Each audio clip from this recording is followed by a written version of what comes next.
ஸ்தோத்திரம். இந்த கால வேளையிலே என்னுடைய ஆலயத்தில் ஒரு பார்க்கிற சந்தோஷம். 127 சங்கீதத்தை நாம் திருப்பிக் கொள்வோம்.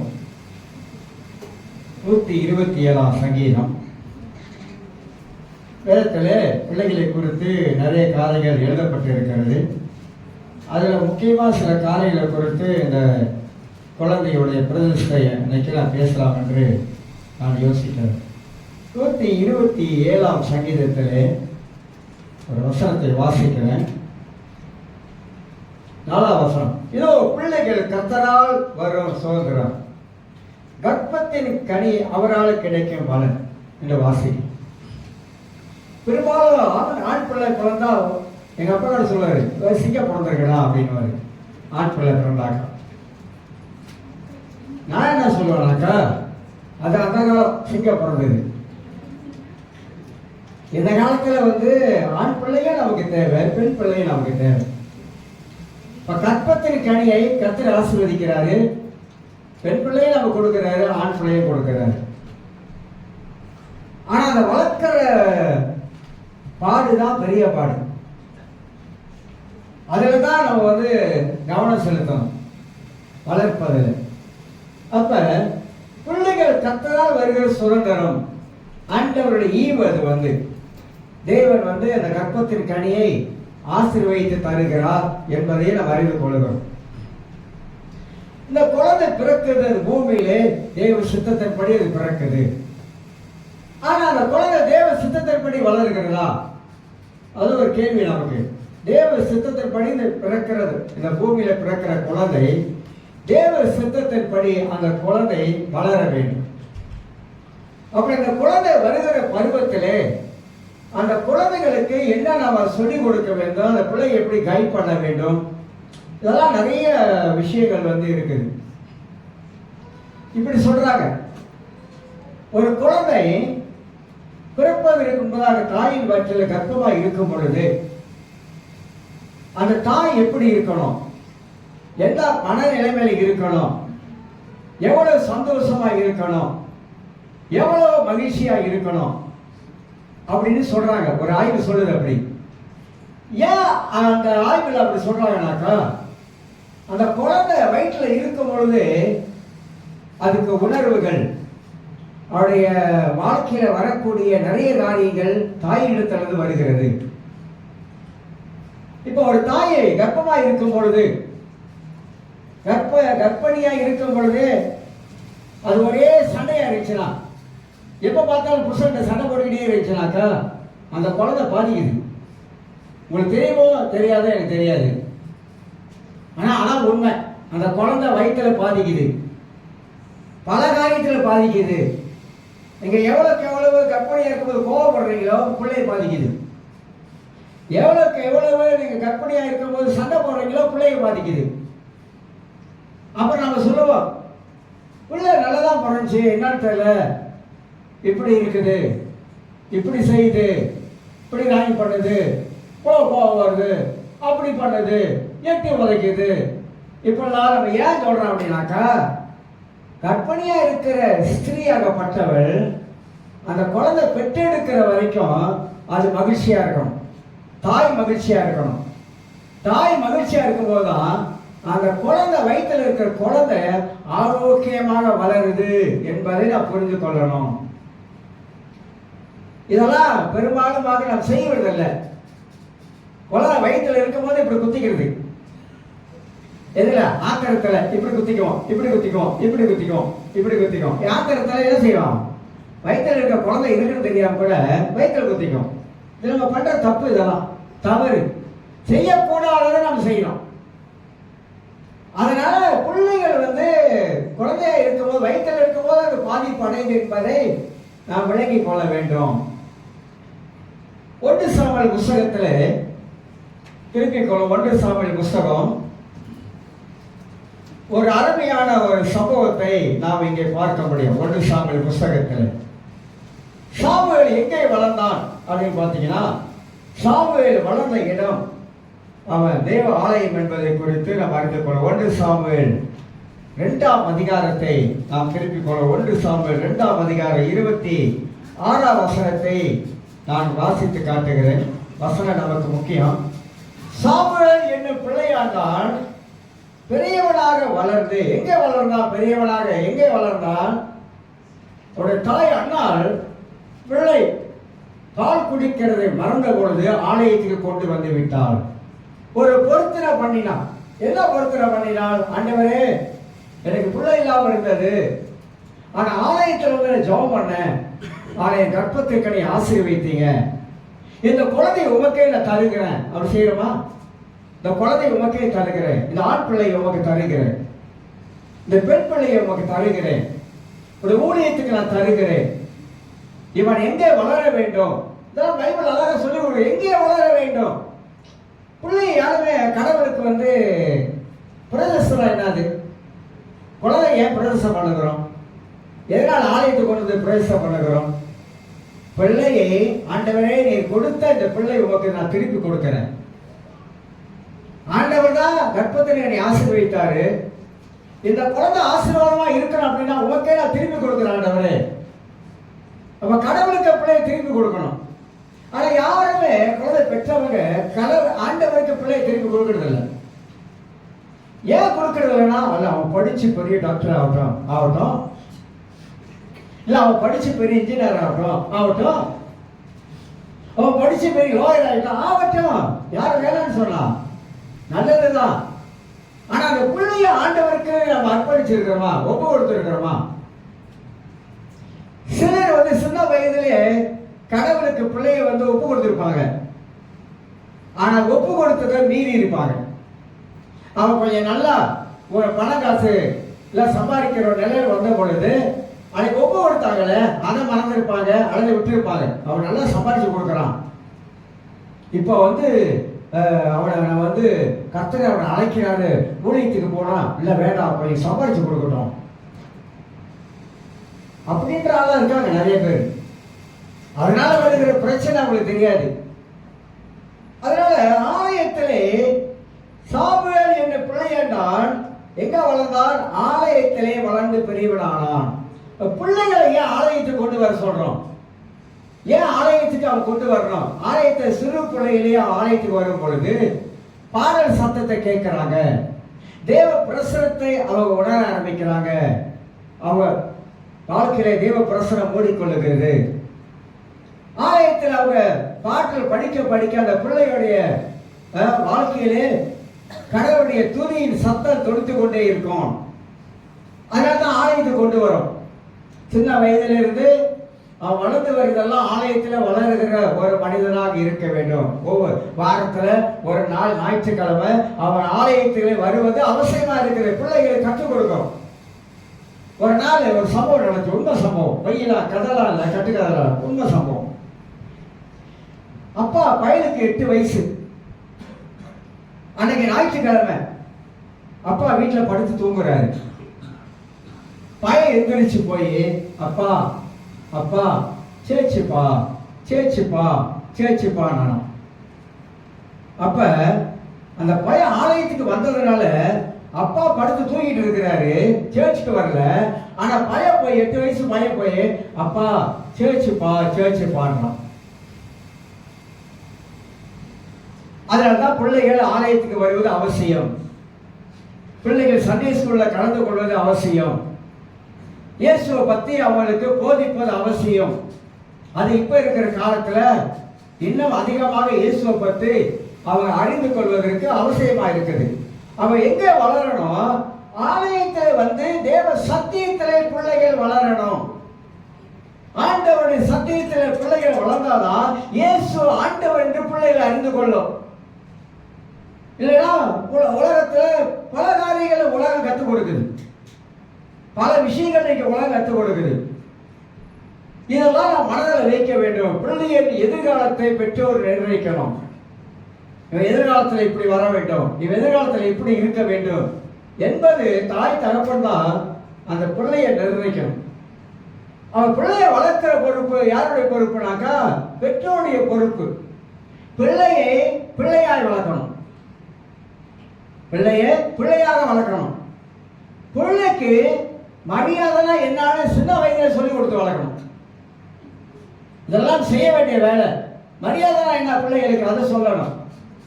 அவன் எப்படி பேசுறான் அந்த பேச திருத்தி சொல்லணும். இப்படி பேசக்கூடாது, இப்படி பேசணும். எந்த கையில செகண்ட் கொடுக்குறான், இந்த கையிலையா சொல்லணும். இதில் இந்த கையில கொடுக்கணும். சின்னதிலே பிள்ளைகளுக்கு நாம மரியாதைக்குரிய காரியங்களை கற்றுக் கொடுத்து வளர்க்கணும்.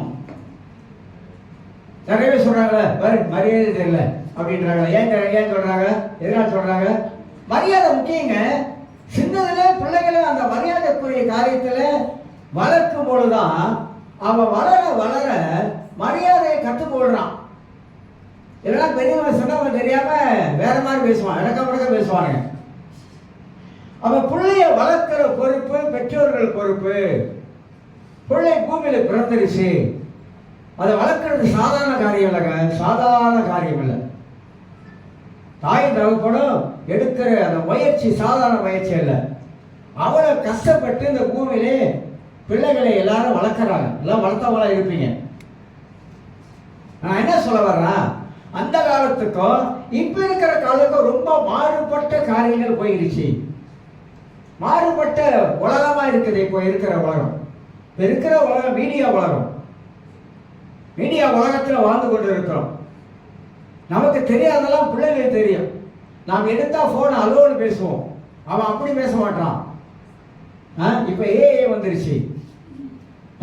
பயங்கரமான காரியம்லாம் இன்னைக்கு உலகத்துல பெருகிட்டு போகுது. அப்ப நம்ம பிள்ளைகளை நாம என்ன சொல்லி அந்த பிள்ளைகளை வளர்க்கணும் என்பது ரொம்ப ரொம்ப கவனமா செயல்பட வேண்டிய விஷயம். ரொம்ப கவனமா செயல்பட விஷயம். அதனால பிள்ளை சாமுவேல் அவன் ஆலயத்திலே வளர்ந்தவனாக காணப்பட்டான் என்று வாசிக்கிறோம். இரண்டாவது, கர்த்தருக்கு மனுஷனுக்கு பிரியமாக நடந்து கொண்டான். இரண்டாவது, ஆலயத்தில் வளர்கிற ஒரு பிள்ளை மனுஷனுக்கு பிரியமாக இருப்பாங்க, தேவனுக்கு பிரியமாக இருப்பாங்க. அவன் ஒரு தீர்க்கதரிசியா வளர்ந்தான். தீர்க்கதரிசி அவனுக்கு ஒரு 3 ஊழியம் அவன் கையில கொடுக்கப்பட்டது. ஒன்று, தீர்க்க தரிசன ஊழியத்தில் அவன் பங்கெடுத்தான். தீர்க்க தரிசன பள்ளிக்கூடங்களை வைத்திருந்தான். வருஷத்துல 3 முறை அவன் வெளியே போய் தீர்க்க தரிசன பள்ளிக்கூடத்தை நடத்தி வந்தான். இன்னொரு ஊழியம் அவனுக்கு ஆசாரிய ஊழியம் இருந்தது. பணி செலுத்துவதெல்லாம் ஆசாரியர்கள். அந்த ஆசாரிய ஊழியம் அவனுக்கு இருந்தது. இன்னொரு ஊழியம் இருந்தது, நியாயாதிபதி ஊழியம், நியாயம் விசாரிப்பது. இந்த 3 ஊழியத்தை கர்த்தர் அவனுக்கு கொடுத்தா. ஏன்னா அவன் தேவ ஆலயத்திலே வளர்ந்த மனிதனாக காணப்பட்டான். இன்னொரு சம்பவம், ஆலயத்தில் இருந்ததுனால கர்த்தர் அவனோடு பேசினான். அவன் தேவனுடைய சத்தத்தை கேட்கிற மனிதனாக இருந்தான். பிள்ளைகள் அப்படிதான் வளரணும், அந்த பக்தியில வளரணும். கடவுளுடைய சத்தத்தை கேட்கிற பிள்ளைகளாக இருக்கணும். தேவனுக்கு பயப்படுற பிள்ளைகளாக இருக்கணும். அது சின்னதிலே நம்ம பிள்ளைகளுக்கு கற்றுக் கொடுக்க அந்த பிள்ளைகள் அந்த பக்திக்குள்ளாக வளர ஆரம்பிக்கும். ஒரு சின்ன தப்பு பண்ணாக்கா அந்த பிள்ளைய கூப்பிட்டு உட்கார வச்சு, நீ என்ன பண்ண தெரியுமா அப்படின்னு சொல்லி கொடுக்கணும். நீ பண்ணது தப்பு, இனிமே நீ செய்யக்கூடாது சொல்லி கொடுக்கணும். சொல்லி கொடுப்பதே பெற்றோர்கள். அதை பார்த்து சிரிச்சுட்டு இருக்கக்கூடாது. பிள்ளை ஒன்று பண்ணிட்டானா அதை பார்த்து சிரிச்சுட்டு இருக்கக்கூடாது. கூப்பிட்டு வச்சு பிள்ளைய அப்பவே நீங்க சரிப்படுத்த, சின்ன வயதிலே சரிப்படுத்த அவன் வளர வளர சரியான ரீதியில வளர்கிற மனிதனாக காணப்படுவான். இதை நம்ம கையில் இருக்கு. உலகத்தை அதை செய்யலாம், முஸ்லீம் அதை செய்யறாங்க. சின்ன வயசுல அவங்களுடைய மதங்களை படிப்பதற்கு அனுப்புறாங்க, அதில் வளர்ந்து வராங்க. ஆக சாமுவேல் ஆலயத்திலே வளர்ந்தவனாய் காணப்பட்டான். கர்த்தருக்கு மனுஷனுக்கு பிரியமாக நடக்கிற ஒரு மனிதனாய் காணப்பட. இதை ஒரு முன்னுரையா சொல்றேன். நான் 3 காரியம் மெயினா வச்சிருக்கிறேன். இந்த 3 காரியம் தான் மெயினா பேச போறேன். அதனால் சில வசனங்களை எடுத்து உங்களுக்கு காட்டுறேன், பிள்ளைகள் எப்படி நம்ம வளர்க்க வேண்டும் என்பதற்காக. நீதிமொழிகள் 13ஆம் அதிகாரத்தை நாம் திருப்பிக் கொள்வோம். நீதிமொழிகள் 13ஆம் அதிகாரம். நீதிமொழிகளில் பிள்ளைகளை குறித்து நிறைய காரியங்களை எழுதப்பட்டிருக்கிறது. நீதிமொழிகள் 13:24 வாசிக்கிற பாருங்க. புறம்பை கையாளவன் தன் மகனை பகைக்கிறான். அவன் மேல் அன்பாய் இருக்கிறவனோ அவனை ஏற்கனவே தண்டிக்கிறான். அன்பு கண்டிக்கும், அன்பு தண்டிக்கும். பிள்ளைய கடலாக்கிடக்கூடாது, பிள்ளைய கடவுளா ஆக்கிடக்கூடாது. இல்ல சில பேர் பிள்ளைக்கு தான் முதலிடத்தை கொடுத்துருவாங்க, கடவுளுக்கு ரெண்டாவது இடம் கொடுத்துருவாங்க. இது விக்கிர ஆராதனைக்கு அடையாளம். பிள்ளைய என்னைக்குமே முதலிடத்தை வைக்கக்கூடாது, கடவுளை தான் முதலிடத்துல வைக்கணும். ஆனா சில பேர் பார்த்தீங்கன்னா பிள்ளைய அடிக்கவே மாட்டாங்க. ஏன்னா ரொம்ப செல்லம், அதிகமான செல்லம், அதனால பிள்ளைய அடிக்கவே மாட்டாங்க. அப்பா அடிச்சா அம்மா அடிக்காங்க அப்படின்றவாங்க. அம்மா அடிச்சா அப்பா அடிக்காத. அடிக்காத பிள்ளை எப்படிங்க? பிள்ளைய அடிச்சு வளர்க்கணும். பைபிள் அதான் சொல்லுது, பிள்ளைய அடிச்சு வளர்க்கணும்னு. சின்னதுலயே அழகா சின்ன ரோத்தா வாங்கி வச்சுக்கணும். அதை பண்ற கிறுக்குத்தனம், குறும்புத்தனம் இல்ல. நான் பிறந்தப்போ அப்படிதான் இருந்தாங்க அப்படின்னு எங்க அம்மா சொன்னாங்க, அதனால்தான் அவன் என்ன மாதிரியே இருக்கிறான் அப்படின்னு சொல்லி காலத்தை ஓட்டாதீங்க. இதை சொல்லியே காலத்தை ஓட்டுறது. என் மாதிரியே என் பிள்ளை ஒன்ன மாதிரி இல்லாம ஒவ்வொருதான் இருப்பான் அவன் பிள்ளை. நூலை போல சேலடுவாங்க. தாய் மாதிரியே பிள்ளை இருக்கு அப்படின்னா அவன் தாய் மாதிரி தான் பிள்ளை இருக்குது. அவன் பிள்ளை செய்யற காரியத்தை ஒரு கையில ஒரு பரம்பு இருந்தா அதுக்கு தெரியும் நம்ம ஏதோ தப்பு பண்றோம் போல இருக்கு, அதனாலதான் அவங்க அடிக்கிறாங்க அப்படின்னு தெரியும். அவன் பிள்ளைகள் என்ன செய்யணும்? அடிச்சு வளர்க்கணும், அடிக்காம வளர்க்க கூடாது. நீங்க அடிக்காம வளர்த்தீங்கன்னாக்கா அளவுக்கு மிஞ்சி செல்லம் கொடுக்குறீங்கன்னு அர்த்தம். அந்த செல்லம் கொடுக்கறது பிள்ளைங்க தெரிஞ்சுனாக்கா உங்களையே ஏமாத்திரும். முழிச்சுக்கிட்டு இருக்கிற ரெண்டு கண்ணு உள்ளுக்க சுண்ட வரலே விட்டுரும். தெரியுமா உங்களுக்கு? இப்போ உள்ள பிள்ளைங்க. அதனால அடிச்சு வளர்க்கணும், அடிக்கணும். அப்பா அடிச்சா அம்மா பேசாம இருக்கணும், அம்மா அடிச்சா அப்பா பேசாம இருக்கணும். ரெண்டு பேரும் நீங்க சண்டை போடக்கூடாது சார். பிள்ளைய நீங்க பிள்ளைய பார்க்கணும் தான். ஆனா பிள்ளைக்கு அளவுக்கு மிஞ்சின அன்பு காட்டினீங்க, அது விஷமா வாங்கி. ஏன்னா பைபிள் அப்படி நமக்கு சொல்லி காட்டுகிறது, கண்டிக்கணும்னு சொல்லி. அதே நீதிமொழிகள் 22ஆம் அதிகாரத்துல நான் வாசிக்கிறேன். 26ஆம் வசனத்தை உங்களுக்கு இதெல்லாம் சுட்டி காட்டிட்டு போறேன். 22ஆம் அதிகாரம் 6ஆம் வசனத்தை வாசிக்கிறேன். 22:6. பிள்ளையானவன் நடக்க வேண்டிய வழியிலே அவனை நடத்து, அவன் முதிர் வயதில் அதை விடாதிருப்பான். எவ்வளவு அருமையான வார்த்தைகளை பார்த்தீங்களா? பிள்ளையானவனை நடக்க வேண்டிய வழியில அவனை நடத்து, சரியான வழியில நடத்து. தாய் தகவல் நல்லா அறிந்து கொள்ளுங்க. அவனை சரியான வழியில சின்ன வயதில் நடத்து. ஒரு பெரிய கோடீஸ்வரன், இது கதையில நடந்த சம்பவம். நீங்க இந்தியாவில் அம்பானியா இருக்கான், பெரிய கோடீஸ்வரன். அந்த மாதிரி பெரிய ஒரு கோடீஸ்வரன் மகன் அப்பா என்ன பண்ணாராம்? அவனை படிச்சு எல்லாம் ஆளாக்கி வந்த பிற்பாடு அப்பா பெரிய கோடீஸ்வரர் அப்படி இவன் நினைப்பான்னு சொல்லிட்டு வேலைக்கு போட எங்க ரெஸ்டாரண்ட்ல போய் வேலை செய்ய போ அப்படின்னு ஒரு பெரிய ரெஸ்டாரண்ட்ல போயிட்டு அவன் வேலை செஞ்சான்.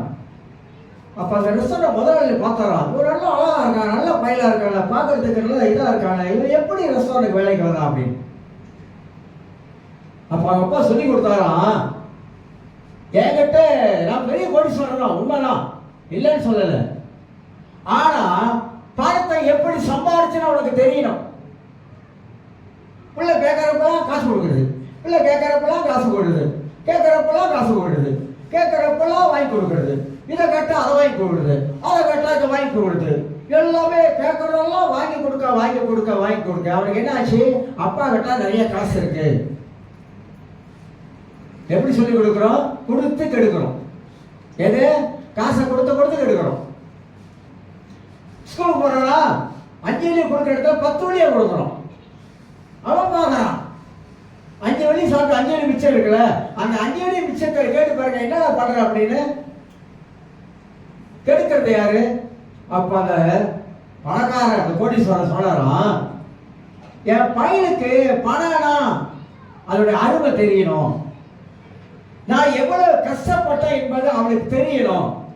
நான் இன்னைக்கு கோடீஸ்வரனா இருக்கேன்னா நான் எவ்வளவு அடிமட்டத்துல இருந்து வந்தேன் தெரியுமா, எவ்வளவு கஷ்டப்பட்டேன் தெரியுமா, இது இவனுக்கு தெரிய வேணாமா? அதுதான் ரெஸ்டாரண்ட்டுக்கு வேலைக்கு அனுப்பினேன். அப்ப ஒரு பெரிய கோடீஸ்வரன் தான் பிள்ளைய எப்படி நடத்துறாரு பாருங்க. பணத்தை கொடுத்து கெடுக்காதீங்க, பிள்ளைகளுக்கு காசு காசுன்னு கொடுத்து கெடுக்காதீங்க, கேட்கறதெல்லாம் வாங்கி கொடுத்து கெடுத்துடாதீங்க. சொல்லணும், அப்பாவோட காசு இல்லை, அப்பா அவனுக்கு தெரியும் அப்பாவோட காசு இல்லை.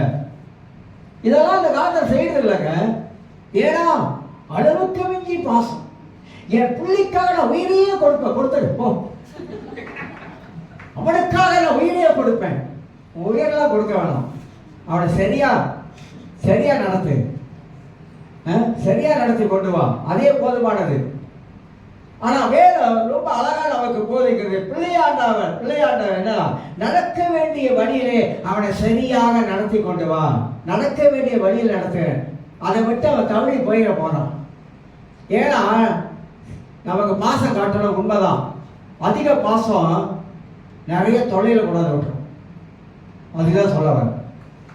இன்னொரு வசனத்தையும் வாசிச்சுட்டு செய்திக்குள்ள கடந்து போகலான் இருக்கேன். அதே நீதிமொழிகள் 29ஆம் அதிகாரத்தில் 29 நிறைய வார்த்தை இருக்குங்க. 29ஆம் அதிகாரத்தில் 15ஆம் வசனத்தை உங்களுக்கு நான் வாசித்து காட்டுகிறேன். 29:15. தாத்தா என்கிற 2 குமாரத்திகள் அட்டைக்கு உண்டு, திருப்தி அடையாத 3 போதும் என்று சொல்லாத 4 உண்டு. 29:15 வாசிக்கிறேன். பிறப்பும் கடிந்து கொள்ளுதலும் ஞானத்தை கொடுக்கும். பிறப்பும் கடிந்து கொள்ளுதலும் அவனுக்கு ஞானத்தை கொடுக்கும். ஒரு அழகா எழுதிருக்கு பாருங்க. கொடுக்கும். தன் இஷ்டத்துக்கு விடப்பட்ட பிள்ளையோ தன் தாய்க்கு வெட்கத்தை விட்டு போனும். எப்படியா? தான் இஷ்டத்துக்கு விடப்பட்ட பிள்ளை. நீங்க அப்படிதான் இஷ்டத்துக்கு விட்டுறாங்க, அவங்க இஷ்டத்துக்கு விட்டுருவாங்க பிள்ளைய. கொஞ்சம் குழந்தை வரும்போது அவன் இஷ்டம் தான், அவன் சொல்றதான் எல்லாம். அப்ப தன் இஷ்டத்துக்கு விடப்பட்ட பிள்ளை நல்லதை கொண்டு வர மாட்டான், அந்த குடும்பத்துக்கு வெட்கத்தை கொண்டு வருவான்னு போட்டிருக்கு. அதனால கருமையாளர்களே, பிறமை கையாள வேண்டும் என்று பைபிளே போதிக்குது. அதனால எல்லாரும் சத்தியத்தை கேளுங்க. நான் பேசுறத எனக்கு தெரியும், எனக்கு தலை சுத்தி கண்ணு இருக்கு. அதனால அடிக்கடி பிள்ளைகளை பராமரிக்கணும், கவனிக்கணும். பிள்ளையோட நல்ல வார்த்தைகளை பேசணும், அறிவுட்டு தரக்கூடிய வார்த்தையை பேசணும். பிள்ளைய பார்த்து முட்டாள் மனையா, அந்த வார்த்தையில யார்கிட்ட பேசக்கூடாது. முட்டாளே, மனையா, அப்படிலாம் வார்த்தையே பாதிக்க கூடாது. நம்ம மாத்திரத்துல சில வேலையில பிள்ளை இடத்துல பேசக்கூடாத வார்த்தையெல்லாம் பேசிடுவோம். கொப்ப மாதிரிதான் நினை, எப்படி தெரியும்? கொப்ப மாதிரிதான் நினை அப்படின்றோம். ஆம்பளை பிள்ளையாடா, பொம்பளை பிள்ளையாடா, கொப்ப மாதிரிதான் நீ அப்படின்றோம். அப்ப பிள்ளை யோசிக்கும், அவன் அம்மா மாதிரி நான் என்ன பண்றேன். இப்போ உள்ள பிள்ளைகளாம் வேற பாருங்க, அதெல்லாம் பேசவே கூட. கிறிஸ்தவர்கள் பிள்ளை இடத்துல என்ன பேசுறோம் தெரிஞ்சு பேசணும். இல்லைன்னா அதை கத்துக்குது. எங்க கத்துக்குது? வெளியே போய் கத்துக்குது, வீட்டுல கத்துக்குது. தாய் தகப்பன் எப்போதுமே சின்ன பிள்ளை வளர்ந்து வரும் பொழுது பிள்ளைகளுக்கு முன்னுக்கு நீங்க சண்டை போட்டீங்கன்னா பிள்ளை கத்துக்குது. இதெல்லாம் செய்யக்கூடாது. சண்டை ரூம்ல வச்சு முடிச்சிருங்க. பிள்ளைக்கு முன்ன செஞ்சீங்கன்னாக்கா அது கத்துக்கும். அது கத்துக்கொண்டு வளர நல்ல விதத்துல வளராதுங்க. வெளியே போய் அம்மா அப்பா எப்படி இருக்காங்க அப்படிங்கன்னா அது சொல்லும், அழகா எடுத்து அழகா சொல்லும். நேற்று கூட எங்க அம்மா எங்க அப்பா சண்டை போட்டுக்கிட்டாங்க அப்படின்னு. ஏன்? பிள்ளைக்கு முன்ன செய்யறதுனால. இதெல்லாம் யாரு செய்யற தப்பு? நம்ம பண்ற தப்பு. அதனால பைபிள் இப்படி போதிக்கிறது. பிள்ளைகள் வளர்க்கிறது சாதாரண காரியம் அல்ல, கடினமான காரியம். பிள்ளைகளை வளர்க்கணும், அதை நல்ல பண்புள்ள பிள்ளைகளா வளர்க்கணும், மரியாதைக்குரிய பிள்ளைகளாக வளர்க்கணும். பிள்ளைகளுக்காக நம்ம எஃபோர்ட் போடணும். இதெல்லாம் வாழ்க்கையில செய்ய வேண்டியது என்பதை அறிந்து கொள்கிறோம். 3 காரியத்தை மத்தியில நான் வைத்து பேசவிருக்கிறேன். சுருக்கமா 3 விதமான உறவுகள் இருக்கிறது. உறவுகள், இந்த 3 உறவும் நம்ம கட்டி எழுப்ப வேண்டிய உறவுகள். இது சரியா இருந்தா நிச்சயமாக நம்ம குடும்பம் ஆசீர்வதிக்கப்பட்ட ஒரு குடும்பமாக காணப்படும். பிள்ளைகள் ஆசீர்வதிக்கப்பட்ட பிள்ளைகளாக இருப்பாங்க. முதல் உறவு ஆதியாகமம் 3ஆம் அதிகாரத்தை நாம் திருப்பிக் கொள்வோம். ஆதியாகமம் 3ஆம் அதிகாரத்தில் நான் பிள்ளைகளுக்காக பிரசங்கம் பண்ணதில்லை. கேட்டிருக்கீங்களா? நீங்க பண்ண மாட்டேன். கடைசியாக 2 வார்த்தை சொல்லுவேன், அவ்வளோதான். ஆனால் என் மனதில் தோன்றுச்சு ஒரு பிரசங்கம் செய்யணும் அப்படி என்பதற்காகத்தான் இதை செய்யறேன். ஆதியாகமம் 3ஆம் அதிகாரம் 8ஆம் வசனத்தை வாசிக்கிறேன். பகலில் குளிர்ச்சியான வேளையிலே தோட்டத்தில் உலாவுகிற தேவனுடைய கர்த்தருடைய சத்தத்தை அவர்கள் கேட்டார்கள். அப்பொழுது ஆதார் அவன் மனைவியும் தேவனாய கர்த்தருடைய சந்ததிக்கு விலகி தோட்டத்தின் விருட்சங்கள் நடுவே ஒளிந்து கொண்டார்கள் என்று வாசிக்கிறோம். மேல பகுதியில ஆதாம் தேவனோடு உறவு வைத்திருந்தான், ஏவாளும் தேவனோடு உறவு வைத்திருந்தார்கள். இந்த உறவு ஐக்கியம். மனிதன் உலகத்துல அவனுக்கும் தேவனுக்கும் அந்த ஐக்கியத்தில் உறவு இருக்க வேண்டும். ஏன் இந்த ஐக்கியத்தில் உறவு இருக்க வேண்டும்? இப்ப கேட்கிறேன், கணவன் மனைவி என்னைக்காவது உட்கார்ந்து சோத்திர ஆண்டவரே சோத்திர ஆண்டவரே ஆத்திரமா இருக்க ஆண்டவரை பார்க்கும்போது அப்படின்னு ஜெபம் பண்ணிருக்கீங்களா? கணவன் மனைவி 2 பேர் சேர்ந்து ஜெபம் பண்ணிருக்கீங்களா? அப்ப நம்முடைய உறவு கணவன் மனைவி 2 பேர் சேர்ந்து கணவனோட வைக்கிற அந்த உறவுல நம்ம தவறு செஞ்சோம் இல்ல. அதனால தான் நமக்கு பல போராட்டம் வருது. ஒரு கணவன் மனைவி பிள்ளைகளை வைத்துக் கொண்டு அவங்க தேவனோடு அவங்க கடவுளை ஆராதிக்கிறது, தேவநாமத்தை துதிக்கிறது, பாடல் பாடுது. இந்த பிள்ளைகள் எல்லாம் உங்களோடு கூட சேர்ந்து அது கற்றுக்கொள்ளுது. எங்க அம்மா அப்பா ஆண்டவரை ஆராதிக்கிறாங்க, துதிக்கிறாங்க. அது 1 வயசு வரும்போது, 2 வயசு வரும்போது, 3 வயசு வரும்போது அது நீங்க பண்ணுற காரியத்தெல்லாம் பார்த்துக்கிட்டே இருக்கிறாங்க. தாய் தகவல் பண்ற காரியத்தை பிள்ளைங்க பார்த்துக்கிட்டே இருக்குது. நீங்க திருமணம் பண்ண நாள்ல இருந்து கணவன் மனைவியாக 2 பேர் சேர்ந்து ஜெபம் பண்ணி எத்தனை வருஷம் ஆச்சு? எத்தனை வருஷம் ஆச்சு? கணவன் மனைவி சேர்ந்து இல்ல தூங்கும்போது கூட, தூங்கத்துக்கு முன்னக்க போகும்போது 2 பேரும் கையை கோத்து சோத்திர ஆண்டவரே இந்த நாளை கொடுத்தீங்க, வேலையை கொடுத்தீங்க, சம்பாத்தியம் கொடுத்தீங்க, சுகத்தை கொடுத்தீங்க, வெள்ளை தந்தீங்க, தூங்க போறோம், நிம்மதியா தூங்கணும் ஆண்டவரே அப்படி ஜெபம் பண்ணிட்டு எத்தனை நாள் செய்யுங்க? செய்யறதில்லை. எவ்வளவுதான் இந்த உலகத்துல இயற்கையெல்லாம் கீழ்படியுது. எல்லாமே சூரியன் கூட, பூமி கூட ஒரு நேரத்துக்கு பூமி எத்தனை மைல் ஓடு தெரியுங்களா?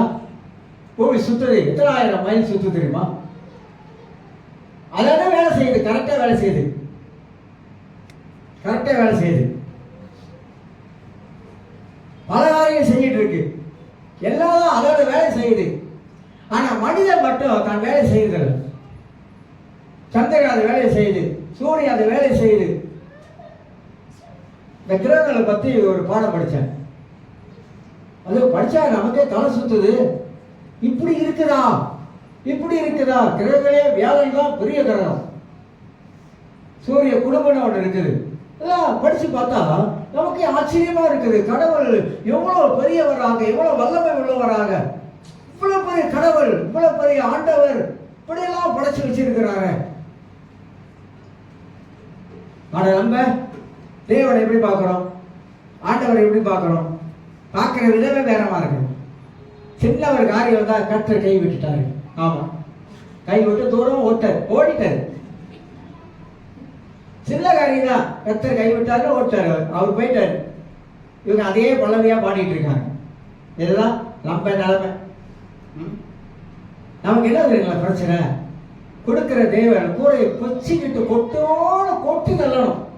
சோத்திரம் சோத்திரம் சோத்திரம் சோத்திரம் ஆண்டவரே, சோத்திர ஆண்டவரே, சோத்திர ஆண்டவரே, போத ஆண்டவரே, இவ்வளவு கொட்டுறீங்க ஆண்டவரே, இவ்வளவு அடி கொடுக்குறீங்க ஆண்டவரே, கிளிலாம் கொடுக்க மாட்டீங்க.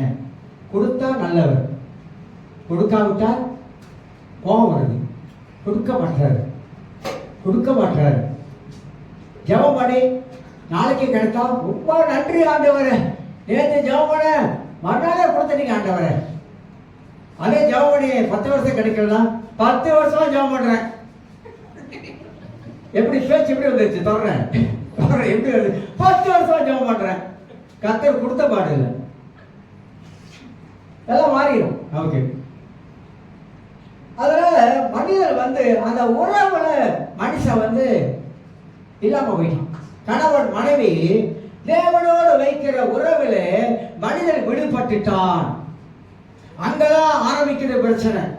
நீங்கள் அதாவது ஒரு கணவன் மனைவி கடவுளோடு நெருங்க உறவு வைத்தா உங்க குடும்பம் மகிழ்ச்சியா இருக்கும். அந்த கணவன் மனைவி சேர்ந்து கடவுளோடு அவங்க ஆராதிக்கிற ஆராதனையில பிள்ளைகள் பங்கெடுக்கும் போது அது எவ்வளவு சந்தோஷம் தெரியுங்களா? பிள்ளைகள் கற்றுக்கொள்றாங்க, அது போல பிள்ளைகளை வளர்க்கிறோம். ஒரு மகிழ்ச்சியான ஒரு குடும்பத்தை அங்க நான் பார்க்க முடியும். ஆகையால ஆதாமுக்கும் தேவனுக்கு நெருங்கி அந்த குடும்பத்துக்கு உறவு இருந்தது. ஆண்டவர் வருவார், இவர்கள் தேவனோடு பேச ஆரம்பித்தார்கள். இந்த உறவு மிக மிக முக்கியமான உறவு. அதான் நான் கேட்கிறேன், அந்த உறவு இருக்குதா? பிள்ளைகள் அப்படி இருக்காங்களா? இதெல்லாம் நம்ம பைபிள்ல தான் பார்க்கணும். இது முதல் உறவு. இந்த உறவுல நமக்கு தேவனோடு இருக்கிற அந்த மிக மிக அவசியமான உறவுல யார் உடைக்கிறார்? இந்த உறவை உடைக்கிறது யாரு? 5 காரியம் சொல்றேன், மணியை பார்த்துக்கிட்டு தான் சொல்றேன். இந்த உறவை யார் உடைக்கிறான்? ஏன் இந்த உறவுல நாம நெருங்கி போக முடியாதபடி தடையா இருக்குது? இந்த உறவை உடைக்கிறது பிசாசு. நாம் தேவனோடு கூட நெருங்கி உறவுல இருக்கக்கூடாது என்பதற்காக சாத்தான் அதை உடைக்கிறான். ஏனோக்கு குடும்பம் இருந்தது, பிள்ளைகள் இருந்தது, மெத்துசேலா பிள்ளைகள் தான். ஆனா வசனம் சொல்லுகிறது, ஏனோக்கு 300 வருஷம் தேவனோடு நடந்தான். அதனால்தான் வெள்ளம் வரும்போது, உலக அழிவு வரும்போது அவனுக்கு கர்த்தர் ஒரு ரெவல்யூஷனை கொடுத்தார், ஒரு வெளிப்பாட்டை கொடுத்தார். உறவு முக்கியங்க. கடவுளுக்கு நமக்கு இருக்கிற உறவு துண்டிக்கப்படக்கூடாது என்பதை அறிந்து கொள்கிறோம். இந்த ஆதாம் ஏவாளையோட உறவை உடைப்பதற்கு முதல் கையாண்ட ஒரு காரியம் பிசாசு பொய்யை கையாண்டான். சாத்தான் கையாண்டது முதல் காரியம் பொய்யை தான் கையாண்டான். பொய்யை நம்ப வைத்தான், பொய்யை விசுவாசிக்க வைத்தான், தேவன் மேல் சந்தேகப்பட வைத்தான். ரொம்ப கட்டிக்காரன் பிசாசு, கட்டிக்காரன். அவனுக்கு ஒரு கோடியான ஞானம் இருக்குது. அதை வச்சுதான் உறவுகளை உடைக்க ஆரம்பிக்கிறான். குடும்பத்துல நீங்க யோசிச்சு பாருங்க, விடாம ஜெபம் பண்றீங்களா? ஏன் ஜெபம் பண்ண முடியல? ஏன் குடும்பத்தில் அந்த ஜெப பணிபீடமே இல்லாம போயிடுச்சு? அடிக்கடி சொல்லுவேன், ஏன் இல்லாம போயிடுச்சு? நல்லா புரிஞ்சுக்கங்க. ஒரு குடும்பத்துல ஜெப வழிபீடம் இல்லைன்னா அங்க தேவனுடைய கிரிகை இருக்காது, தேவனுடைய பிரசன்னம் இருக்காது, தேவனால ஒண்ணும் பண்ண முடியாது. இதை நல்லா நம்ம புரிஞ்சு கொள்ளணும். அப்ப பொய்யை பிசாசு நம்ப வைத்தான். இன்னைக்கு அநேக பிசாசு பொய்யை நம்பி வாழ்றாங்க, சத்தியத்தை நம்புறதில்லை, சத்தியத்தை விசுவாசிக்கிறது இல்லை. பைபிள் தெரியாத கிறிஸ்தவங்க எவ்வளவு பேர் இருக்காங்க தெரியுங்களா? ரசிக்கப்பட்டாங்க, 10 வருஷம் ஆச்சு, 15 வருஷம் ஆச்சு, 30 வருஷம் ஆச்சு, ஆனா பைபிள் தெரியல. பைபிள் தெரியாத கிறிஸ்தவங்க. ஆனா இன்னைக்கு எவ்வளவு அட்வான்ஸா எவ்வளவு காரியம் இருக்குது. பைபிளை தெரிஞ்சு கொள்ளணும். 2வது, எப்படி உறவுகளை உடைக்கிறான் அப்படின்னா, சாத்தான் அவங்களுக்கு ஒரு சந்தேகத்தை விதைச்சான். எதை விதைக்கிறான்? சந்தேகத்தை விதைக்கிறான். தேவனுடைய வார்த்தையை சந்தேகிக்க முடியாத விதைச்சான். ஆனால் அந்த சந்தேகம் என்ற ஒரு சரக்கு இருக்கிறவாங்கல்ல, சந்தேகம் என்ற ஒரு சரக்கு, அது குடும்பத்தில் போந்துச்சுனாக்கா நமக்கு இருக்க தேவனுக்குள்ள உறவை உடைச்சிடும், கணவன் மனைவி உறவை உடைச்சிடும். இதெல்லாம் வேதம் நமக்கு சொல்லிக் கொடுக்குது. அவன் பிசாசு எவ்வளவு கெட்டிக்காரன். மூன்றாவது விருன்னு போயிடுறான். மூன்றாவது, தேவன் விதித்த கட்டளையை மீற வைத்தான். நம்மளும் கடவுள் வைத்த கட்டளை மீறிட்ட உடன்படிக்கையை மீறிடுறோமே. அப்ப கடவுள் வைத்த கட்டளையை மீற வைத்தான். நாலாவதாக, தேவன் சொன்ன வார்த்தையை கொஞ்சம் கூட விசுவாசத்துக்கு இடமில்லாம ஆக்கினான். விசுவாசிப்பதற்கு ஏதுவில்லாத காரியத்தை செஞ்சான். அஞ்சாவதாக, விசுவாசத்தை அழிக்குவதற்கு வகை தேடினான். இதெல்லாம் சுருக்கமா ஒரு கண்ணோட்டத்தை சொல்றேன். அப்ப உறவு எவ்வளவு முக்கியம்? அதை யார் உடைக்கிறா? விசுவாசம் உடைக்கிறான். இதை நம்ம அடையாளம் தெரிந்து கொள்ள வேண்டாம். பிள்ளைகள் குடும்பத்துல இருந்து வளரணும் சொன்னாக்கா, நம்ம ஒரு ஆவிக்குரிய தாயா இருக்கணும், ஒரு ஆவிக்குரிய தகப்பனா இருக்கணும். பிள்ளைகளுக்கு பைபிள் இருந்து நம்ம சொல்லிக் கொடுக்கணும். நமக்கு பைபிளே தெரியலனா பிள்ளைகளுக்கு என்னத்தை சொல்லிக் கொடுக்க போறோம்? அதான் உபாகம் 6ஆம் அதிகாரத்தில் அழகா சொல்றாரு, உன் பிள்ளைகளுக்கு நீ கருத்தா கற்றுக் கொடு, கருத்தா கற்றுக் கொடு. கிறிஸ்தவர்களுடைய எண்ணமே வேறங்க, கிறிஸ்தவருடைய சிந்தனை வேறங்க, கிறிஸ்தவருடைய குடும்பம் வேறங்க, இந்த பிள்ளைகளை வளர்க்கிற பக்குவம் வேறங்க. இதெல்லாம் நம்ம தெரிந்து கொள்ள வேண்டும் என்பதற்காக சொல்லுகிறேன். அப்ப பிசாசாக கையாண்ட தந்திரமான காரியங்களை குறித்து நாம் அறிந்து கொள்கிறோம். இரண்டாவதாக, இது முதல் காரியம், உறவு. கணவன் மனைவி தேவனுடன் வைக்கிற உறவு. இரண்டாவது ஒரு உறவு இருக்கு, கணவன் மனைவியோட உறவுகள். குழந்தை பெற்றெடுத்துட்டோம். இப்ப நமக்கும் நம்முடைய மனைவிக்கும் நல்ல ஒரு உறவு இருக்கணும். எப்படிப்பட்ட உறவு இருக்கணும்? லூக்கா எழுதின புஸ்தக நற்செய்தி வாசகத்துல லூக்கா 1ஆம் அதிகாரத்தை திருப்பிக் கொள்வோம். வாசிக்கிறேன். லூக்கா 1ஆம் அதிகாரத்தில் வாசிக்கும் பொழுது எலிசபெத் சகரியாவுடைய காரியத்தை நாம் அறிந்து கொள்கிறோம். 1ஆம் அதிகாரம் 5, 6 வாசிக்கிறோம். யூதேயா தேசத்தின் ராஜாவாகிய ஏரோதின் நாட்களில் அபியா என்னும் ஆசாரிய வகுப்பில் சகரியா என்ற பெயர் கொண்ட ஆசாரியன் ஒருவன் இருந்தான். அவன் மனைவி அவனுடைய குமார்த்திகளில் ஒருத்தி, அவள் பேர் எலிசபெத். 6ஆம் வசனம், அவர்கள் இருவரும் கத்தரிடத்தில் என்னதான் கத்தரிட்ட சகல கற்பனைகளிலேயும் ஏவகளின் படியையும் குற்றமற்றவர்களாய் நடந்து தேவனுக்கு முன்பாக நீதி உள்ளவர்களாய் இருந்தார்கள். சகரியா எலிசபெத், எலிசபெத் ஆரோன் குமார்த்தி, ஆசாரிய பரம்பரையில் வந்தவர். சகரியா ஒரு பக்தி உள்ளவர். இவனுக்கு பிறந்தவன் யோவான். ஆனா அந்த யோவானை பிறப்பதற்கு முன்பதாகவே சகரியா சொல்லுகிறார் தீர்க்கதரிசனம், அவன் எப்படிப்பட்டவளா இருப்பான்னு சொல்லிட்டு. அப்ப இவங்க எப்படி இருந்தாங்க? குழந்தை பிறப்பதற்கு முன்பதாக வயசாயிருச்சு, குழந்தை இல்லை.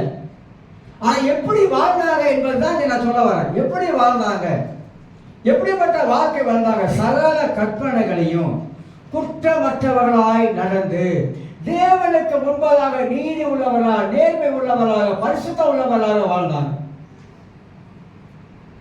இது ரொம்ப முக்கியம். இந்த உறவு ரொம்ப முக்கியம். கணவன் மனைவியோட உறவு முக்கியம். நேர்மையான வாழ்க்கை அவன் செய்வதெல்லாம் வாய்க்கக்கூடியதாக இருக்கும். உண்மை உள்ள மனிதனை கண்டுபிடிப்பவன் யார் அப்படின்னு நீதிமொழிக்கு வசனம் இருக்குது. அப்ப கணவன் மனைவிக்குள்ளாக இந்த உண்மைத்துவம் இருக்க வேண்டியது அவசியமா இருக்கிறது. உறவுகளிலே கணவன் மனைவி உறவு அது பிள்ளைகளை பாதிக்க கூடாது. இதெல்லாம் குடும்பத்துக்கு அடுத்த காரியங்களை நமக்கு விலக்கி போதிக்கக்கூடியதாக இருக்குது. ஒருத்தருக்கு ஒருத்தர் நேசிக்கணும், அன்பு செலுத்துறோம், அன்பு பாராட்டணும், இதெல்லாம் வசனத்தெல்லாம் இருக்குது. நான் நிறைய சொன்னாக்கா நல்லா இருக்காது, விட்டுருவோம். நான் என்ன சொல்ல வரேன் அப்படின்னு உங்களுக்கு தெரியணும்.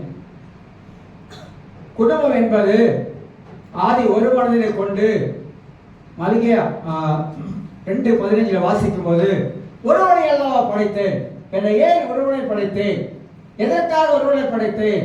ஒருவனுக்குள்ளாக ஒரு ஆள் இருந்தாங்க, ஆதாம்குள்ளாக ஒரு மனுஷி இருந்தாங்க, அவதான் ஏவா. எல்லாரும் சொல்லுவோம், ஒரு எலும்பை எடுத்து படைச்சாரு ஆண்டவர், ஒரு விழா எலும்பு எடுத்தாரு, அதனால ஆண்களுக்கு வந்து இந்த சைடு 16 ரிப்ஸ் இருந்துச்சு, இப்ப 15 தான் இருக்கு. உனக்கு காணும். யார் சொன்னா? இல்லை, யார் சொன்னான்னு கேட்கறேன். எண்ணி பாருங்க. வீட்டுக்காரர் படுக்க வச்சு எலும்பு எத்தனை எலும்பு இருக்குன்னு எண்ணி பாருங்க. எவ்வளோ ஒரு கதையை சொல்லிட்டான் நம்ம கிட்ட வந்து. அதனால 16 எலும்புல ஒரு எலும்பு குறைச்சி ஒரு எலும்பு தான் எடுத்தாங்க. ஆதாமுக்கு 48 எலும்பு. ரிப்ஸ் இப்படி இருந்தது. இந்த ரிப்ஸை வந்து அப்படியே எடுத்தார் ஆண்டவர். ஒரு பகுதி அப்படியே எடுத்தார். இதான் சதையால் அடைச்சார். இதுதான் சதையால் அடைச்சார். இது நான் சொன்னதெல்லாம் மூல வார்த்தையிலிருந்து வந்த பதங்கள். மூல வார்த்தையில எலும்புகளிலும் அப்படின்னு வரும். அப்ப ஆணுக்குள்ள ஒரு பெண் இருந்தாங்க, ஆணுக்குள்ள ஒரு சமுதாயமே இருந்துச்சு. நீங்க ஆணவம் மூலமாகத்தான் சமுதாயம் வந்திருக்கு. அப்ப ஆணுக்குள்ளதான் எல்லாமே இருந்திருக்கு, ஆணுக்குள்ளதான் எல்லாம் வச்சிருந்திருக்காரு.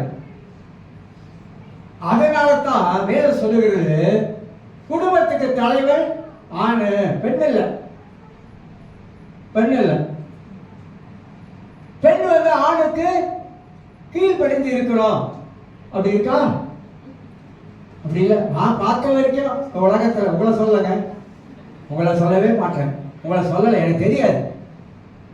ஆனா உலகத்தில் பார்த்த வரைக்கும் பெண்கள் தான் எல்லா ஆதிக்கமும் பண்றது.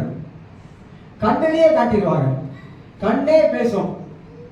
வீட்டுக்காரை பார்த்து கண்ணு பேசும். அந்த கண்ணை பார்க்கும் போது வீட்டுக்காரர் தெரிஞ்சிடும், நம்மள அங்க போய் உட்கார சொல்றாங்க அப்படின்னு தெரிஞ்ச கண்ணை காட்டிடும். கண்ணிலேயே ஒரு போக வைக்கும். கண்ணு பார்க்கிற பார்வையே அவங்க புரிஞ்சுக்குவாங்க. யாரு? புருஷக்காரர் புரிஞ்சுக்குவாரு, சரி அப்படின்னு. இது நான் ஏதோ ஒன்று சொல்றேன் நினைக்காதுங்க. நீதிமொழிகள்ல அப்படியே வசனம் இருக்கு. காலாலை செய்ய காட்டுறது, கையாலை செய்க காட்டுறது. பைபிள் இருக்கிற வசனம் இருக்குங்க. கண்ணாலை செய்க காட்டுறது, முகத்தால செய்க காட்டுறது. முகத்தை அப்படி ஒரு முறைச்சா அது தெரிஞ்சுக்க வேண்டியதான். ஓகே, ரைட்டு, ஏதோ போல ரைட்ஸ் போல இருக்கு அப்படின்னு. அதனால தான் ஆண்டவர் மனுஷனுக்குள்ள ஒரு மனுஷியை வச்சிருந்தாரு. அந்த 48 எலும்புல அப்படியே பிரிச்சாரு. மனுஷனுக்கு 12 24 எலும்பு. அதுதான் நடுவில் கேப் இருக்கும். அப்ப ஆதாமுக்கு கேப் இல்லாம இருந்தது. இப்ப ஆதாமுக்கு ஒரு கேப் இருக்குது, நமக்கும் பாருங்க ஒரு கேப் இருக்கும் நடுவில். அதெல்லாம் பைபாஸ்லாம் பண்ண முடியுது ஈஸியா. ஸ்பேப்பாடெல்லாம் வச்சிருக்காரு ஆண்டவர், தெரியுமா? தெரியாது அவங்களுக்கு? கால் நரம்பு எடுக்கிறாங்க, ஸ்பேப்பாடு கால் நரம்பு எடுத்து என்ன செய்யறாங்க? பைபாஸ் செய்யறாங்க. அது நரம்பு எடுத்து போல எல்லாம் வச்சிருக்காரு, உள்ளுக்கு எல்லாம் இருக்குது. ஆனா வசனம் என்ன சொல்லுகிறது? அதுதான் முக்கியம். நமக்கு என்ன வசனம் நமக்கு போதிக்கிறது? இன்னைக்கு பிள்ளைகள் நம்மளை பார்த்து வளருவதனால நம்ம பிள்ளைகளுக்கு எப்படி ஒரு ரோல் மாடலா இருக்கணும்? தாய் அவங்க பிள்ளைகளுக்கு ஒரு ரோல் மாடல். பிள்ளைகளை பார்த்து எங்க அம்மா அப்பாவை கேட்டாக்கா அவன் பட்டு சொல்லுவான், அவங்க பக்தி உள்ளவங்க, என்னை கண்டிப்பாங்க, ஜெபம் பண்ண சொல்லுவாங்க, பைபிள் படிக்க சொல்லுவாங்க, அவங்க ஜெபம் பண்ணுவாங்க, நாங்க பார்த்துருக்கோம் அப்படின்னு சொல்றதா ரோல் மாடல். எங்க அப்பா வெளியே வந்தா தூங்குவாங்க, ஒரு வாழை தண்ணி எடுத்து ஊத்தா எந்திரிக்க மாட்டாங்க. இல்ல, பிள்ளைய சொல்லக்கூடாது, நான் எங்க வீட்டுல எங்க அம்மா அப்பா ஜெபம் பண்ணதை நான் பார்த்ததே இல்லை அப்படிலாம் சொல்லக்கூடாது. பிள்ளைங்க சொன்னா அது நமக்கு தான் வைக்கும். அப்ப குடும்பத்துக்கு ஆண்டவர் புருஷனை தான் தலைவராக வச்சிருக்கிறார். அதெல்லாம் ரொம்ப பேசினா நல்லா இருக்காது நினைக்கிறேன். நல்லா இருக்காதுதான். ஏன்னா வசனம் போதிக்கிறதால நம்ம பேசுறோம். அப்ப இன்றைக்கு ஒரு கணவன் மனை உறவு எப்படி இருக்கிறது? எப்படிங்க நம்முடைய உறவு இருக்கிறது? ஏன் ஆண்டவர் ஒருவனையல்ல படைத்தார்? ஏன் ஒருவனை படைத்தாரா? ஒரு பக்தி உள்ள ஒரு சந்ததி, உங்க பிள்ளைகள் ஒரு பக்தி உள்ள ஒரு பிள்ளையாக வளர்வதற்கு உங்களை வச்சிருக்கிறார் ஆண்டவர். அவன் பிள்ளைகள் அப்படி வளரணும். சரி சொல்லுவாங்கல்ல, எல்லா மாதிரி பிள்ளைய வளர்த்துருக்காங்க, இவ்வளோ பக்தியா இருக்கான். ஒரு பிள்ளைய மியூசிக் வாசி பழக அப்படின்னா, பிள்ளைய கடவுள் காலத்தில் ஈடுபாடு வைக்கிறது இல்லைங்க இன்னைக்கு. அவன் அதில் வளரணும், ஒரு இசையில் வளரணும், ஒரு வாசிக்கிறதுல வளரணும். அவனை சும்மா விடக்கூடாது. அக்கறை இல்லை. உங்களுக்கு தெரியுங்களா, கல்வாரி சேர்ச்சி ஆங்கில சபையெல்லாம் அவங்க போடுற எஃபர்ட் மாதிரி யாருமே போட முடியாது. தாய் தகப்பன் பிள்ளைகளுக்கு அவ்வளவு காரியத்தை செய்கிறாங்க, கஷ்டப்பட்டு அந்த நேரத்தை கொண்டு போறாங்க, என்னென்னமோ காரியத்தை கற்றுக் கொடுக்குறாங்க. நம்ம பிள்ளைகளை கூட்டு பாருங்க, 1000 நொண்டி சாக்கு சொல்லிடுவோம். ஆனா பிள்ளைங்க யாருக்காக? பிள்ளைக்காக, பிள்ளையோடைய நலனுக்காக, பிள்ளைய கடவுள் காரியத்தில் வளர்வதற்காக. ஆனா சைனீஸ் அப்படி இல்லைங்க. ஏன்னா சுரேஷ் இந்த கல்வாரி சேர்ச்சியில் இருக்கிறதுனால பிள்ளைகளை என்னென்னலாம் ஈடுபட வைக்கிறான்னு எனக்கு தெரியும். நானே ஆச்சரியப்பட்டு முடிப்பேன். எடுத்துட்டு ஓடுறது, முடியாடுறது, பல நேரத்தில் ஈடுபாடு வைக்கிறது. ஏன்னா பிள்ளைகள் அந்த பக்தியில வளரணும் என்பதற்காக. அப்ப இன்றைக்கு ஒரு கணவன் மனைவி உறவு எப்படிங்க இருக்குது? எப்படி கணவன் மனைவி இருக்கீங்க சொல்லுங்க. ஓயாத நிறைய வசனம் இருக்குது. எப்படி இருக்குது? ஓயாத பிள்ளைகளை வளர்க்கிறவன் அந்த கணவன் மனைவி குடும்பம் எப்படி இருக்கு? கலகலன்னு இருக்கா, கொலகலன்னு இருக்கா? மகிழ்ச்சியா இருக்குதா? மகிழ்ச்சியா வாழ்றோமா? பிள்ளைகளை பார்க்கறாங்களே? இதெல்லாம் நம்ம புரிஞ்சு யோசித்து ஒரு பக்தி உள்ள ஒரு குடும்பத்தை வளர்க்கிறவளா இருக்கும். கடைசியா சொல்லி முடிக்கிறேன். எல்லாம் பேசுனா நேரம் ஓடிடும், கட்டாது. யோவான் 14ஆம் அதிகாரத்துல ஒரு அருமையான ஒரு வார்த்தை இருக்குது. யோவான் 14ஆம் அதிகாரத்துல வாசிக்கிற 23ஆவது வசனத்தை நான் வாசித்து காட்டுகிறேன். யோவான் 14:23. இயேசு அவளுக்கு பிரதியுத்தரமாக, ஒருவன் என்னில் அன்பாய் இருந்தால் அவன் என் வசனத்தை கை கொள்வான். முதல் வார்த்தை, ஒருவன் என்னில் அன்பாய் இருந்தால் என் வசனத்தை அவன் கை கொள்வாங்க. இந்த குடும்பத்தில் இருக்க பெற்றோர்கள் சொல்றேன், குடும்ப வசனத்தை கை கொள்ளணும். அவனில் என் பிதா அன்பாய் இருப்பார், நாங்கள் அவனிடத்தில் அவனோடு வாசம் பண்ணுவோம். இதுதான் சத்தியம். வசனத்தை இன்னைக்கு கை கொள்றோமா? அதே 15ஆம் வசனத்தை உங்களுக்கு வாசித்து காட்டுகிறேன். 15ஆம் வசனத்தை வாசிக்கும் போது, நீங்கள் என்னிடத்தில் அன்பாயிருந்தால் கற்பனைகளை கை கொள்ளுவீங்க. இந்த ரெண்டுமே இன்னைக்கு கிறிஸ்தவ வாழ்க்கையில் இல்லை, கை கொள்ற வாழ்க்கை இல்லை. வார்த்தையை கை கொள்றதுல கற்பனைகளையும் நாம கை கொள்ள விட்டுட்டோம். இதுதான் கடைசியா சொல்லி முடிச்சிடறேன், நேரம் போயிடுச்சு. சொல்ல நமக்கும் தேவனுக்கும் உறவு சரியா இருக்கணும். இரண்டாவது சொல்ல கணவன் மனைவி உறவுகள் சரியா இருக்கணும். இந்த உறவுல விரிசல் வரக்கூடாது. மூன்றாவது பெற்றோர் பிள்ளைகள் உறவு. இது ரொம்ப ரொம்ப முக்கியம். பெற்றோர் பிள்ளைகள் உறவு. இன்னைக்கு பெற்றோர் பிள்ளைகள் உறவு எப்படி இருக்குது? சின்ன பிள்ளையிலிருந்து நீங்க வளர்த்து கொண்டு வர உறவுகள் எப்படி இருக்கு? பிள்ளைகளோட பிள்ளைகளிடத்துல சிறு சிறு உழுவுறோமா? பிள்ளைகளை எப்ப பார்த்தாலும் திட்டுறோமா? பிள்ளைகளை எப்ப பார்த்தாலும் ஏசுறோமா? செய்யக்கூடாது. எந்த நேரத்தில் பிள்ளை தப்பு பண்ணுதோ அந்த நேரத்தில் உட்கார வச்சு அதெல்லாம் சொல்ல தெரியும். எந்த நேரம் பெற்றோர் பிள்ளையே ஏசிடுதா அது பெடமாயிடும். வளர வளர வளர ஏத்திரமா நீங்க இறக்குறீங்க உள்ளுக்க, பிள்ளைங்க உள்ளக்கத்துக்கு வெறுப்பை இறக்குறீங்க. வெறுப்பு கசப்பை இறக்குறீங்க. பிள்ளைகளிடத்துல சரியான அன்பு காட்டுறதில்ல. தொட்டதுக்கெல்லாம் பிள்ளைகளை ஏசுறது, தொட்டதுக்கெல்லாம் பிள்ளைகளை அடிக்கிறது, தொம்புன்னு அடிக்கிறது. அடினா உங்க விட்டு அடி, எங்க விட்டு அடி இல்லை, வெளுத்து வாங்கிறது. அப்ப பிள்ளை வளர வளர பிள்ளைகளுக்கு உங்களுக்கு நல்ல ஒரு உறவு இல்லாம போயிடுச்சு. பாருங்க, மலைக்காரன் ஒரு லீவ் வந்தா குடும்பத்தோட போயிடும். 10 குடும்பத்தை கூட்டிட்டு போனவன் அவன் குடும்பத்தோட போனான். ஏன் போனான்? ஏன் போனான்? அவன் குடும்பம் முக்கியம், பிள்ளைகள் முக்கியம். நம்ம என்ன பண்றோம்? ஐயோ போனமாக்கா 200 வெள்ளி செலவாகும். கணக்கு எதில் பண்றோம்? பிள்ளைகளோட கூட போனமாக்கா அவர் ஹோட்டல் எடுக்கணும், பீடிக்கு போகிறோம், ஒரு ஹோட்டல் எடுக்கணும், அவர் சாப்பாடு, பெட்ரோலு, இதுக்கெல்லாம் அவ்வளோ செலவாகும். பிள்ளைங்க சொல்லுவாங்க வெளியே போகலாமா வெளியே போகலாமா அப்படின்னு பிள்ளைங்க கேட்கும். லீவில் வெளியே போகலாமா, ஜூக்கு கூட்டிகிட்டு போகப்பா பிள்ளை கேட்கும். அத்தனை பார்ப்போம் பார்ப்போம் அடுத்தடி பார்ப்போம், சும்மாரு. ஏன்? பிள்ளைகளுக்கு பெற்றோர்கள் பிள்ளைகளோட நல்ல உறவு இல்லை. அதனால பிள்ளைங்க காரியத்தை நம்மளால பூர்த்தி செய்ய முடியலங்க, செய்ய மாட்டோம். என்ன எதனால செய்ய மாட்டோம்? காசு கணக்கு போட்டு செய்ய மாட்டோம். இல்ல இன்னைக்கு ஒரு நாள் தான் நான் நல்லா படுத்து தூங்க போறேன், தூங்கி தொலை போ. பிள்ளைங்க கேட்குது, இல்ல ஒரு நாள் தான் லீவு, அதனால நான் படுத்து நல்லா தூங்கணும். தமிழ் மென்டாலிட்டி அப்படி.